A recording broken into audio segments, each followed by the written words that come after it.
Ayan guys, welcome back to my channel. On today's video, may share ako sa inyong mga tipid tips or ipon tips na pwede natin gawin habang dito tayo sa ibang bansa.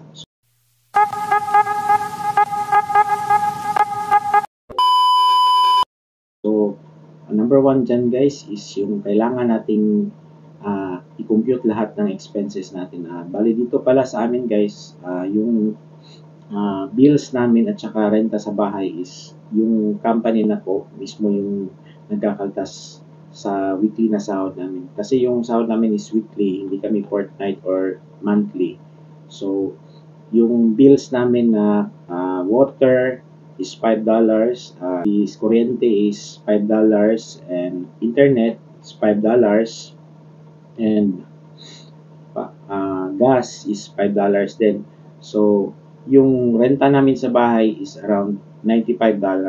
So, gagawa ako ng ibang content para dyan. Kung sasabihin ko sa inyo kung ano yung mga iba pang kinakaltas namin. So, i-share ko sa inyo kung magkano yung sinasahod ko doon. So, abangan natin yun.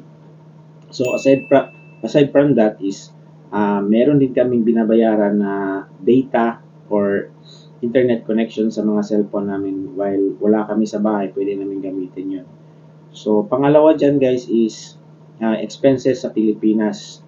So, napaka-importante po na kailangan natin i-compute lahat ng expenses ng pamilya natin sa Pilipinas. Unang-una dyan is yung kagaya din sa atin, yung tubig, yung kuryente, yung internet, yung pagkain nila, yung transportation nila. So, all in all, kailangan natin i-compute lahat yan. Sa akin, in my own personal experience is, yung pinapadala ko sa Pilipinas is around 5,000 pesos. So, doon na lahat ng expenses ng pamilya ko. So, ang next na kailangan natin gawin is, kailangan natin kontrolin yung cost of living ng pamilya natin sa Pilipinas. Marami kasing cases guys na yung doon pa tayo sa Pilipinas, tipid matipid tayo, yung asawa natin, yung mga anak natin nagtitipid. Kunwari,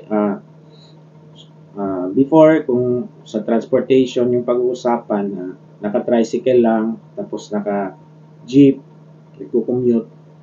So, dapat hindi natin pwedeng baguhin yun. Kung ano yung nakasanayan ng pamilya natin, dapat yun din yung gawin natin. Kasi, may iba kasi na hindi na nila ginagawa yung mga dating routine na ginagawa nila kasi instead of magsakay sila ng jeep o tricycle is nagka-taxi na sila.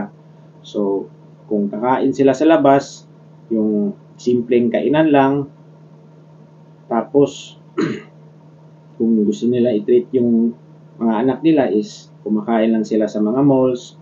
So, okay lang din yun. Pero, may cases kasi na nangyayari na yung cost of living ng pamilya natin is tumataas. So, ano kasi yan guys kahit gaano kaliit yung sahod mo dito or gaano kalaki, pareho lang talaga yun. Kasi nagmamatter kasi yun kung paano natin ginastos yung pera natin.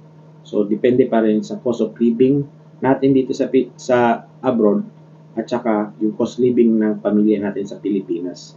So, pang-apat natin na is yung groceries. So, yung pagkain na binibili natin dito. So, ano yung mga basic needs natin dito? Gaya ng gulay, yung mga itlog, yung mga pork, yung mga kailangan nating bilhin. So, para makatipid tayo, ako, in my own experience kasi, way back 2015 is galing ako ng Japan. So, may experience ako ng 3 years OFW doon. So, yung ginawa ko is, pag nag-grocery ako is isahan. So, once a week or every 2 weeks.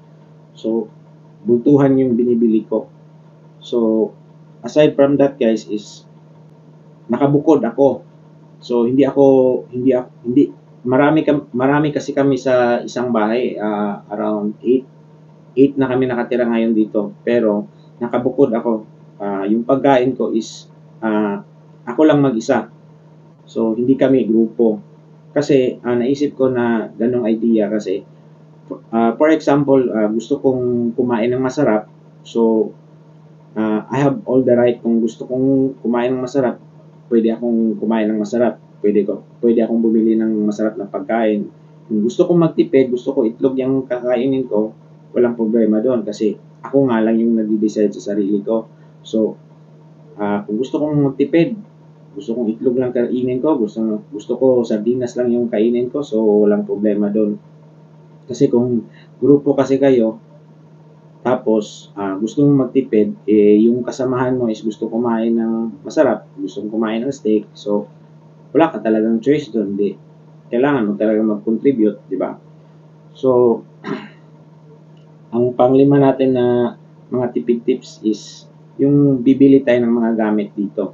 Kasi number one talaga is bibili tayo ng mga gamit guys is kailangan din nating isipin kung kailangan ba talaga natin sa pang-araw-araw natin. Kagaya niyan, for example, kung may bagong latest na labas ng cellphone ng iPhone, so may pera tayo, so gusto nating bumili. So isipin natin is, number one is, kagaya sa akin na bago pa lang dito, marami pang utang na kailangang bayaran.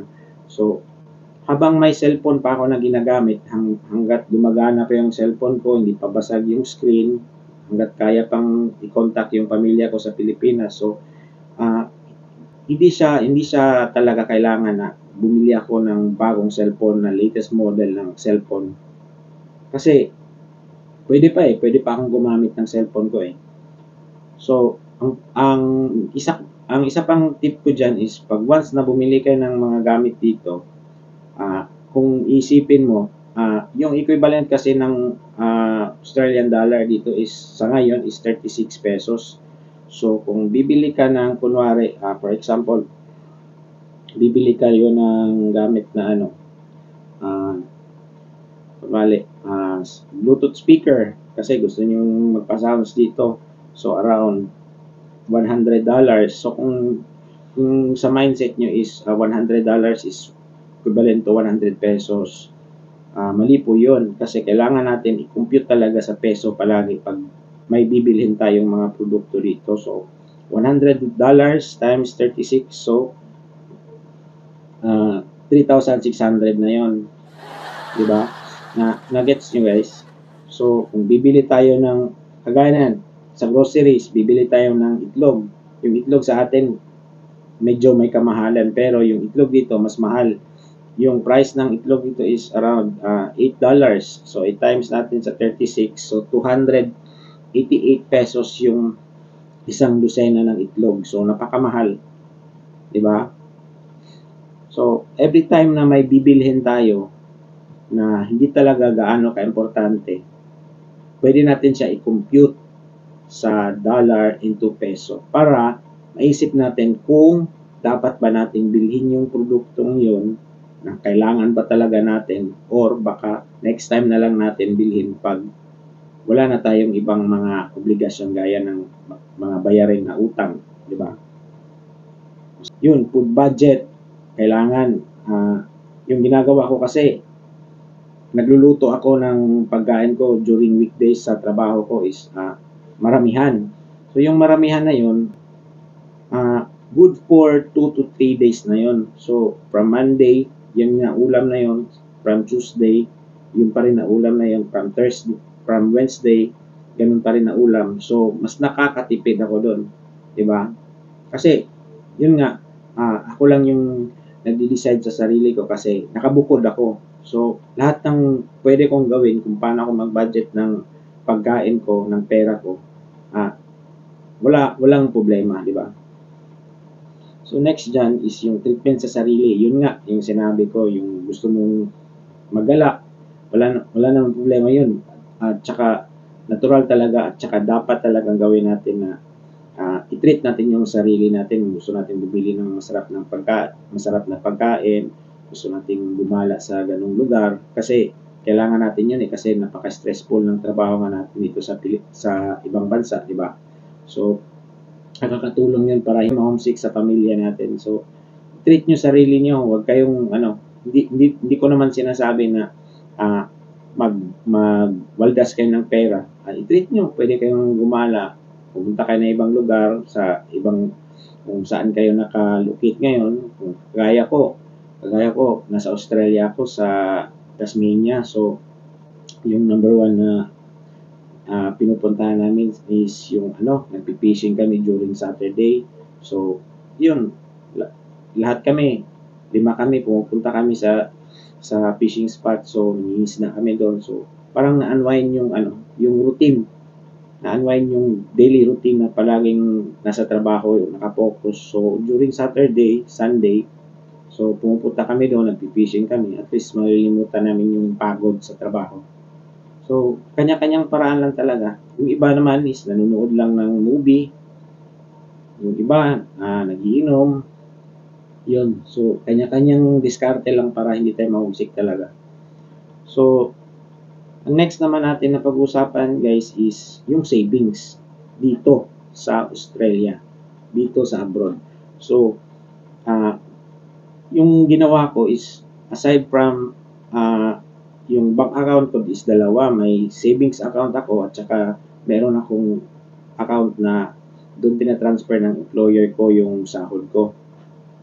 So, yung ginagawa ko is weekly is nag-separate ako ng at least small amount lang, around $20 or $50 or $100 per week.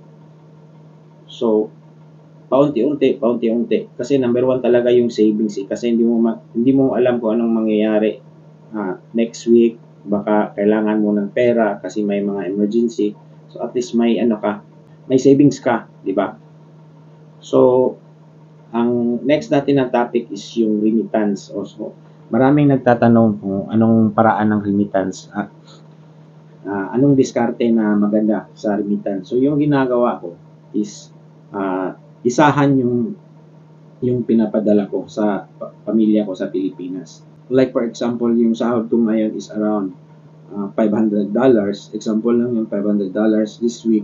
So, next week naman is at $500. So, yung ipapadala ko sa Pilipinas is pwede naman weekly, pwede naman every 2 weeks, pwede naman monthly. Kaya ako sinasabi sa inyo to, guys, kasi yung exchange rate ng remittance is pabago-bago daily, 'di ba? Kung napapansin niyo, pabago-bago. So kung iipunin niyo 'yon, kunwari magpapadala kayo ng $1,000 sa pamilya niyo, antayin niyo daily, mag-monitor kayo kung kailan tataas yung exchange rate niya. So, padala niyo lahat. Pag napadala nyo na yon, so may pera na yung pamilya nyo sa Pilipinas. So yung gagawin nyo dyan is kakausapin nyo yung pamilya nyo na huwag nilang iwaldas yung pera nyo yun kasi maybe next month ka pa magpapadala, di ba? Kasi pwede naman talaga weekly. Pero kailangan mong abangan yung higher rate ng remittance para malaki kasi yung diferensya niyan pag padala ka ng buo, tapos malaki yung exchange rate.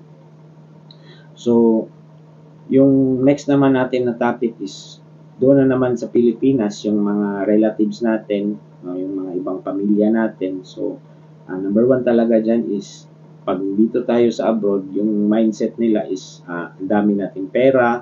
So, kasi nakikita nila pag nag-video tayo, pag nag-share tayo sa Facebook, ng mga reels natin, yung mga story natin is laging masaya, laging kumakain, laging gumagala, ganun. So, nasa isip nila na napaka-successful naman ang taong ito kasi ang daming binibili, daming kinakain, ang sarap ng kinakain. Pero hindi kasi nila ramdam at saka hindi talaga nila alam ano talagang real story at saka real na nangyayari sa atin dito. So, mahirap din kasi explain sa kanila kasi hindi talaga nila naiintindihan yun. Gawa nga ng hindi pa nila na-experience na magtrabaho dito sa ibang bansa. So, number 1, ang pinakauna talagang gawin dyan is wag niyong obligahin yung mga expenses na other expenses na kumari sana all hihingi sa'yo na isang relative na kailangan mong magpadala ng pera kasi si ganito, si ganyan, nagkasakit, si ganon. Pwede naman yun. Hindi ko naman sinasabi na hindi pwede. Ang sa akin lang is wag palagi. Kasi isipin nila nga Okay lang yan na okay lang yan na ano tayo, may ano tayo dito, may mga bayarin, mangutang tayo ng mga motor, kasi doon naman si Juan, pwede naman tayo maghingi ng pera doon kasi nasa abroad nga nagtatrabaho, di ba? Sana all. So, ikaw yung kawawa. Ikaw yung nagdadala ng lahat ng obligasyon ng pamilya mo, ng relatives mo. Pwede kang tumulong at least once. Kung tutulong ka man, pakonti-konti lang, wag yung buo. For example, bibili ng motor si kapatid mo, tapos around 70,000, tapos babayaran mo yung full 70,000.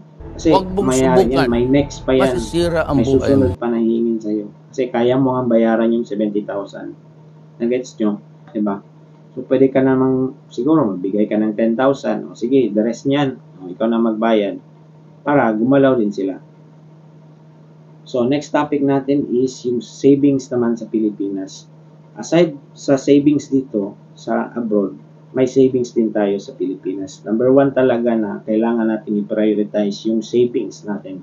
Kasi hindi natin alam 10 years from now, 5 years from now, yung katawan natin is hindi na kaya magtrabaho. Gawa nga na yung trabaho natin is grabe talaga kahirap, grabe kapagod. So, from time to time, yung katawan natin is napapagod. So, baka hindi natin alam, pwede tayo mag-retired after 5 years of work.